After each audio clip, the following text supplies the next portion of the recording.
जब हम समझ लें कि उनकी टेक्नोलॉजी क्या है, फिर हम फॉलो करें कि हमें क्या चाहिए क्या नहीं चाहिए। अब हम लोगों ने आज की दुनिया में ऐसी एक ब्लाइंडली उनको फॉलो करना शुरू किया। आखिरी बात पे आ रहा हूं, वो है आईटी सेक्टर, इंफॉर्मेशन टेक्नोलॉजी। ये इंफॉर्मेशन टेक्नोलॉजी अपने देश में से आया हुआ कॉन्सेप्ट नहीं। इंफॉर्मेशन का कॉन्सेप्ट तो हमारे यहाँ, लेकिन इंफॉर्मेशन को टेक्नोलॉजी की तरह से इस्तेमाल करना वो अपने यहाँ का कॉन्सेप्ट है। हमारे यहाँ तो इंफॉर्मेशन फ्री फॉर ऑल, हमारे यहाँ तो सवाल ही नहीं उठता कि हम उसको इस तरह से इस्तेमाल करेंगे। यूरोप ने उसको सोचा और किया और उसमें से कुछ रास्ता निकाला। ये पूरी की पूरी जो कंप्यूटर इंडस्ट्री है या ये जो सॉफ्टवेयर आप कहते हैं, ये इसी में से निकला हुआ इलाका है। अब इसमें जब हम गए तो हमने क्या मान लिया कि ये इंफॉर्मेशन टेक्नोलॉजी जो यूरोप ने निकाला या अमेरिका ने निकाला, वो उनकी जरूरत की चीज हो सकती है। हालांकि मैं उनसे भी कहता था कि ये तुम्हारी जरूरत की चीज भी नहीं है। मेरी कई बार बहस हुई इस विषय पे। हालांकि मैं खुद इलेक्ट्रॉनिक्स का आदमी हूं, कंप्यूटर का आदमी हूं, लेकिन मैं कहता हूं कि ये उनके भी जरूरत की चीज नहीं थी, लेकिन उन्होंने किया। और उनका कहना ये है, और वो ठीक ही है, वो ये कहते हैं कि जब दुनिया में कुछ देशों के पास बिलियंस ऑफ डॉलर हो जाएं, ट्रिलियंस ऑफ डॉलर हो जाएं, सरप्लस हो जाए, हमें मालूम नहीं कि हमें क्या करें, तो कुछ तो करना चाहिए। तो ठीक है, चलो इसमें हम लगाते हैं। तो यूरोप में और अमेरिका ने ये जो इन्वेस्टमेंट किया, ट्रिलियंस ऑफ डॉलर का इन्वेस्टमेंट उन्होंने जो आईटी इंडस्ट्री में किया, वो इसी में से निकला। फिर उन्होंने कहा कि अच्छा ठीक है, कोई भी काम हम करेंगे तो कंप्यूटर की मदद से करेंगे। अब वो काम आप हाथ से भी कर सकते हैं, लेकिन उनका नहीं, हम सब कंप्यूटर की मदद से करेंगे। हमारी सारी सर्विसेज को कंप्यूटराइज कर देंगे, हमारे पूरे प्रोडक्शन को कंप्यूटराइज कर देंगे, हमारे पूरे सिस्टम को हम कंप्यूटराइज कर देंगे। तो आपको कुछ तो करना होगा। अमेरिकन गवर्नमेंट ने $3.7 ट्रिलियन का इन्वेस्टमेंट किया इस आईटी में, और जब इन्वेस्टमेंट हुआ तो अमेरिकन पार्लियामेंट में डिबेट हुई। अब डिबेट हुई तो वो डिबेट यहां तक पहुंची, कई सेनेटर्स ने ये सवाल उठाया कि हम इतना ह्यूज इन्वेस्टमेंट कर रहे हैं जिस इंडस्ट्री में, उसका उपयोग क्या हमारे देश में, ये कई लोगों ने सवाल उठाया। तो फिर अमेरिकन पार्लियामेंट में बार बार उसका ये जवाब दिया गया कि देखिए, अगर ये डेवलप होता है तो हम हमारी सारी एक्टिविटी कंप्यूटर के माध्यम से करना शुरू कर देंगे। हमारे बैंकिंग उसमें चले जाएंगे, इंश्योरेंस उसमें चले जाएंगे, सर्विस का सेक्टर चला जाएगा, एजुकेशन उसमें चला जाएगा, हमारा पूरा एडमिनिस्ट्रेशन उसमें चला जाएगा, वगैरह वगैरह ये सब। तब कई लोगों ने ये भी सवाल उठाया कि वायरस एंटर कर गया तो उनका फिर बनाएंगे, फिर करेंगे। तो इस उद्देश्य से वो चले गए उस दुनिया में। अब उस दुनिया में गए तो उस दुनिया के अपने कंपल्शंस हैं। हर एक टेक्नोलॉजी के अपने कंपल्शंस होते हैं, हर एक टेक्नोलॉजी की अपनी लिमिटेशंस होती हैं। तो वो कंपल्शन उनके लिए क्या आए? वो कंपल्शन उनको ये आए कि उनके पास आदमी नहीं थे काम करने वाले, और थे तो वो करना नहीं चाहते, क्योंकि ये बहुत ही मोनोटोनस जॉब है। ये जो आईटी इंडस्ट्री है ना, दुनिया की सबसे ज्यादा बोरियत वाली इंडस्ट्री है मेरे हिसाब से। इसमें कुछ एंटरटेनमेंट नहीं। आप बैठे हैं, एक ही तरह का जॉब करते रहिए 24 घंटे, 48 घंटे, 50 घंटे, 100 घंटे। खेती का काम तो कम से कम इतना मोनोटोनस नहीं, आईटी का काम तो बहुत ही मोनोटोनस है। और ये जो यूरोपियन लोग हैं और अमेरिकन लोग हैं, इनको मोनोटोनस वर्क बिल्कुल पसंद नहीं, क्योंकि मैंने कहा ना, जिंदगी तो एक ही बार मिली। अब जिंदगी एक बार मिली है, बार बार तो मिलने वाली नहीं, तो वो इसी में खत्म हो जाए तो हमारे लिए प्रॉब्लम। तो इंडस्ट्री तो बनाई उन्होंने, लेकिन उसको चलाने वाले लोग नहीं थे। कहां से आते लोग? तब दुनिया के देशों को उन्होंने अपील किया, उसमें भारत भी एक था, कि भाई हमको लोग चाहिए जो हमारी आईटी इंडस्ट्री को चला सके। तो फिर हिंदुस्तान में आईटी एजुकेशन आ गया, क्योंकि हमें एक्सपर्ट्स बनाने थे उनके यहां भेजने के लिए। तो हमने जगह जगह सब सेंटर्स बना दिए, जगह जगह यूनिवर्सिटीज आए, यूनिवर्सिटीज ने सिलेबस लाया, हमारे कुछ दूसरे इंजीनियरिंग कॉलेजेस में आया, शायद आपके यहां भी होगा। तो ये सब सेंटर्स हमने डेवलप किए। किस लिए किए?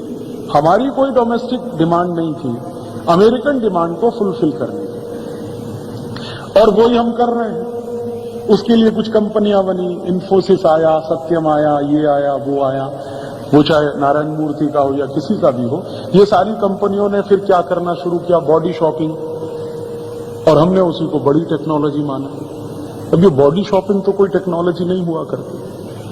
यहां क्या हो रहा है आईटी के नाम पर, अब तो थोड़ा बंद हुआ क्योंकि अमेरिका में बबल बस्ट हो गया, लेकिन यहां यही तो हो रहा था कि हम हमारे देश में कुछ लड़के लड़कियों को तैयार कर रहे हैं, कंप्यूटर की दुनिया में काम कर सकें, और उनको अमेरिका एक्सपोर्ट कर रहे हैं। और उसमें से कुछ पैसा बना रहे हैं, तो उसको हम आईटी एक्सपोर्ट कह रहे हैं। एक बार मेरी बहस हुई ये सत्यम कंपनी के कुछ अधिकारियों से, कहने लगे हमारा इतना आईटी एक्सपोर्ट है। मैंने कहा आईटी एक्सपोर्ट का मतलब आपने कोई सॉफ्टवेयर डेवलप किया है, कोई प्रोग्राम बनाया, कुछ आप बेच रहे हैं, क्या प्रोडक्ट है आपका जो आप अमेरिका में जाकर बेच रहे हैं, किससे आप डॉलर कमा रहे हैं? कहने लगे नहीं हमारे पास कोई प्रोडक्ट नहीं है। तो फिर मैंने कहा आप बेच क्या रहे हैं अमेरिका? क्योंकि हम तो बॉडी शॉपिंग कर रहे हैं। तो मैंने कहा ऐसे कहिए ना कि गुलामों को बेच रहे हैं अमेरिका में ले जाकर, एक्सपोर्ट क्या कर रहे हैं?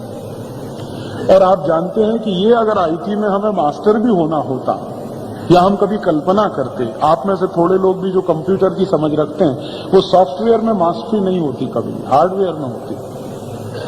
लेकिन ये यूरोप और अमेरिका ने क्या किया कि आईटी में उनके पास जो मुख्य था वो रख लिया, हार्डवेयर तो उनके पास रख लिया। दुनिया भर के देशों को कहा कि तुम सॉफ्टवेयर में जाओ, हार्डवेयर में मत जाओ। तो हमारे यहां क्या हुआ, जितने भी टेक्नोलॉजी पार्क बने, चाहे बंगलौर का हो, चाहे मुंबई का हो, चाहे हैदराबाद का हो, चाहे दिल्ली का हो, आपने कभी सुना हार्डवेयर पार्क बना हमारे देश में? कोई एक। सब सॉफ्टवेयर पार्क ही बने हैं ना। और सॉफ्टवेयर पार्क का माने कंप्यूटर में काम करने वाले कुछ लोग चाहिए, कुछ लेबर चाहिए, कुछ श्रमिक चाहिए। जैसे दूसरी मशीन पे काम करने वाले, वैसे कंप्यूटर पे काम करने वाले, उसके डेवलपमेंट का काम जितना होगा वो सॉफ्टवेयर की तरफ जाएगा। और कंप्यूटर बनाना है या कंप्यूटर में मास्टरी करनी है तो हार्डवेयर में जाना पड़ेगा। वो तो हमारे यहां हुआ नहीं और होने भी नहीं दिया उन्होंने। हमारे यहां एक सेमीकंडक्टर कॉम्प्लेक्स बनाया था भारत सरकार ने चंडीगढ़ में, वो आज तक नहीं चालू होने दिया इन लोगों ने। एक बार चालू भी हो गया तो आग लगवा दिया उसमें, बिल्कुल साजिश के साथ आग लगवा दी। मेरे मित्र उसमें काम करते, वो बता रहे थे कि अमेरिका यूरोप बिल्कुल नहीं चाहता कि हिंदुस्तान में कोई सेमीकंडक्टर कॉम्प्लेक्स चले और हम चिप्स बनाने में सेल्फ सफिशिएंट हो जाए, तो हो सकता है हम मास्टरी कर लें उस विषय पर। उनको डर लगता, तो उन्होंने क्या भारत सरकार से साजिश कर करके पहले तो चालू नहीं होने दिया, और एक बार चालू हो भी गया तो आग लगवा दिया उसमें, और वो आज तक दोबारा फिर से ओपन नहीं हो पाया। तो उस दिशा में तो हम गए नहीं। हमने क्या माना कि ये सॉफ्टवेयर के नाम पर जो हम बॉडी शॉपिंग कर रहे हैं वही हमारे लिए बड़ी टेक्नोलॉजी है। तो अंधाधुंध हिंदुस्तानी लड़के लड़कियों को हमने अमेरिका भेज दिया। और मुझे बहुत दुख हुआ पिछले 2-3 सालों में जब मैंने ये सुनना शुरू किया कि अपने देश में इलेक्ट्रॉनिक्स का इंजीनियर अब सॉफ्टवेयर में जाना चाहता है। काहे के लिए भाई? इलेक्ट्रॉनिक्स कोई छोटी चीज तो नहीं, ये सॉफ्टवेयर तो बहुत छोटी सी चीज है। कहां फंस गया? मैंने देखा मैकेनिकल इंजीनियरिंग वाला कोई विद्यार्थी, वो चाहता है कि मैं साहब कुछ कंप्यूटर कोर्स कर लूं और अमेरिका चला जाऊं। दिमाग खराब हुआ है क्या? काहे के लिए? मैकेनिकल इंजीनियरिंग कोई छोटी चीज थोड़ी है भाई। या कोई सिविल वाला है, सिविल का है, कंस्ट्रक्शन का है, कहीं का है, इरिगेशन का, किसी का भी है, वो कह रहा मैं भी जाना चाहता हूं साहब अमेरिका।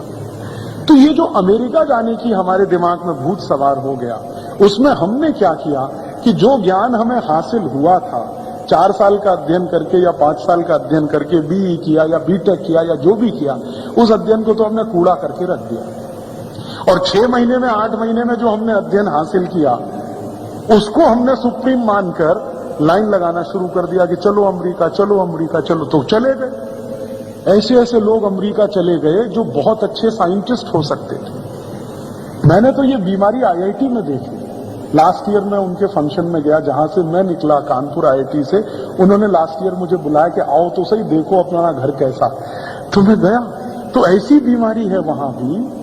आप जानते हैं आईआईटी तो हिंदुस्तान के प्रेस्टिजियस इंस्टीट्यूट्स में से एक है, वहां जाना ही लोगों को लगता है कि गर्व की बात है। अब वहां से जो प्रोडक्ट निकल रहे हैं वो कहते हैं कि हमको भी थोड़ा कंप्यूटर सीखना है। अब वो इंडस्ट्रियल इंजीनियरिंग वाला एक लड़का कह रहा था कि राजीव भाई आपके ध्यान में कोई इंस्टीट्यूट है क्या ऐसा? मैंने कहा तुम्हारा दिमाग खराब है? नहीं, मुझे कहा अमेरिका कुछ ज्यादा पैसा मिल सकता है, ऐसा हो सकता है। मैंने कहा तुम्हारे पास जो ज्ञान है इंडस्ट्रियल इंजीनियरिंग का वो हिंदुस्तान में भी काम आ सकता है, तुम काहे को उसमें फंस रहे हो? नहीं माना, चला गया और अब वापस आ गया। अब अपना सिर पीटता, कहता राजीव भाई आपकी मैंने नहीं मानी, अब मैं तो बहुत बुरी तरह से फंस गया। अब हुआ क्या कि जो सॉफ्टवेयर इंडस्ट्री के लिए उन्होंने दुनिया भर से लोगों को बुलाया था वो तो बबल था, बर्स्ट कर गया। वो अमेरिकन इकोनॉमिस्ट भी कह रहे थे कि ये ज्यादा दिन टिकेगा नहीं, थोड़े समय का है, थोड़े समय तक है। क्यों? उसका कारण क्या है कि कोई वर्ल्ड मार्केट नहीं है उसका। अमेरिका में आप थोड़ा मार्केट दे सकते हैं, बहुत अधिक होगा तो यूरोप के 12-13 देशों में थोड़ा बहुत मार्केट है, लेकिन कंज्यूमर नहीं है, यूजर नहीं है आपके। हैं कहां इतने लोग? अमेरिका की टोटल पॉपुलेशन है 27 करोड़, उसमें कितने लोग हैं जिनके काम आने वाली है? और मैं कहता हूं चलो सबके काम आ जाए, फिर उसके बाद यूरोप को भी शामिल कर दो, तो 40-50 करोड़ लोगों के काम आने वाली कोई भी टेक्नोलॉजी सस्टेनेबल हो ही नहीं सकती। वो जब तक उनके काम आ रही है तब तक आ रही है, थोड़े दिन के बाद उसमें जब स्टैग्नेशन आ जाएगा, डेवलपमेंट की गुंजाइश नहीं होगी तो खत्म हो जाने वाला है। अब दुनिया में 600 करोड़ की आबादी या 700 करोड़ की आबादी में 40-50 करोड़ की आबादी के लिए जो काम आप कर रहे हो वो तो टिकने वाला है नहीं। वो तो अमेरिकन इकोनॉमिस्ट कह रहे थे, वहां के टेक्नोक्रेट्स कह रहे थे कि जब तक चल रहा है तब तक चल रहा है, थोड़े दिन में तो बबल बस्ट करेगा ही, तो कर गया। और वो बबल ऐसा बस्ट हुआ है अमेरिका में, एक महीने में 66,000 सॉफ्टवेयर कंपनीज बंद हुई। एक महीने में 66,000 कंपनियां एक महीने में बंद हुई हैं वहां। पिछले 3 महीनों की मैंने वहां से वो मंगाई है। मेरे कुछ मित्र हैं जो वहां पर रहते थे, अब बेकार हो गए हैं क्योंकि वहां की इंडस्ट्रीज बंद हुई, आईटी इंडस्ट्री, तो अब वो खाली है, तो कुछ काम तो है नहीं, तो दिन भर दूसरी जॉब के लिए भागते रहते हैं, फिर कुछ टाइम रहता तो मैं उनको पूछता रहता हूं कि भाई जरा रिपोर्ट भेजो।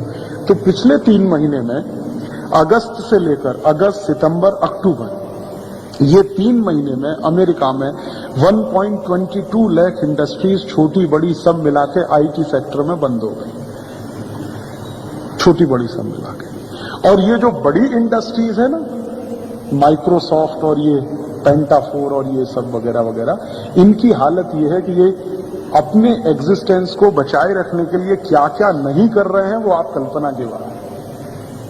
वो खुद कह रहा था बिल गेट्स अभी थोड़े दिन पहले कि अब उसको अपनी इंडस्ट्री को बचाए रखने के लिए बच्चों के कंप्यूटर गेम्स बनाने पड़ रहे हैं। ये माइकल गेट्स, वो गेट्स ने कहा अभी थोड़े दिन पहले, उसने प्रेस कॉन्फ्रेंस में, कि मेरी इंडस्ट्री तो गई, अमेरिका चूंकि डूब गया आईटी में, तो मैं भी डूब गया हूं, लेकिन अब मैं मेरे अस्तित्व को बचाए रखने के लिए कहां आ गया हूं कि बच्चों के लिए कुछ कंप्यूटर गेम्स ही बनाता हूं। कम से कम उसमें तो मार्केट है, बाकी तो और कहीं मार्केट ही नहीं है मेरे लिए।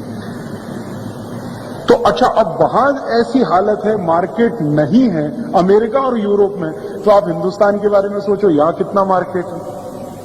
यहां तो कुछ है भी नहीं, पहले से भी नहीं था, आगे होने की कोई संभावना नहीं। तो आप पूछोगे फिर मैं कहना क्या चाहता हूं, तो मैं आपको यही कहना चाहता हूं कि ये जो भूत आपके ऊपर सवार है ना, इसको थोड़ा उतार दीजिए नीचे। और अगर आप मैकेनिकल में है या इंडस्ट्रियल में है या इलेक्ट्रॉनिक्स में है या इलेक्ट्रिकल में है या सिविल में, आप जहां भी हैं वहीं ईमानदारी से काम करें, वहां से कुछ रास्ता निकल आएगा।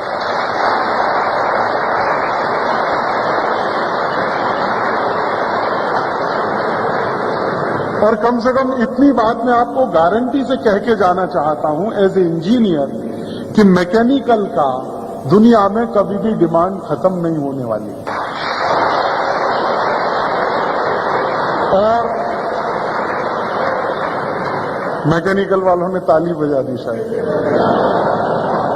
और दूसरा एक मैं और बता दूं, ये जो इलेक्ट्रॉनिक्स है इसकी भी डिमांड नहीं खत्म होने वाली। थोड़ी बहुत डिमांड में कुछ कमी ज्यादा होता है ना, वो सिविल में जाता है। ये जो सिविल है ना, इसमें कभी डिमांड बहुत कम हो जाती है एकदम, तो कभी थोड़ी बढ़ती है। बाकी जितनी भी इंजीनियरिंग की ब्रांचेज हैं, मुझे मालूम नहीं आपके यहाँ कितनी है, मैंने कुछ एक दिन देखा था मार्केट के हिसाब से ध्यान में, तो ये जो मैकेनिकल है, इंडस्ट्रियल है, इलेक्ट्रॉनिक्स है, पावर इलेक्ट्रॉनिक्स होता है या इंस्ट्रूमेंटेशन हो सकता है, कुछ भी हो सकता है, इनकी डिमांड तो कभी भी कम नहीं होगी।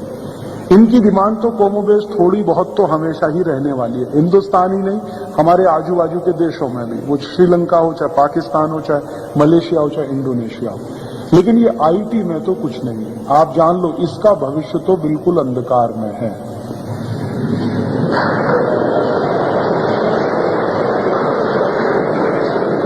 और इसका भविष्य अंधकार में वहां हो गया है जहां से इसका जन्म हुआ, अमेरिका में।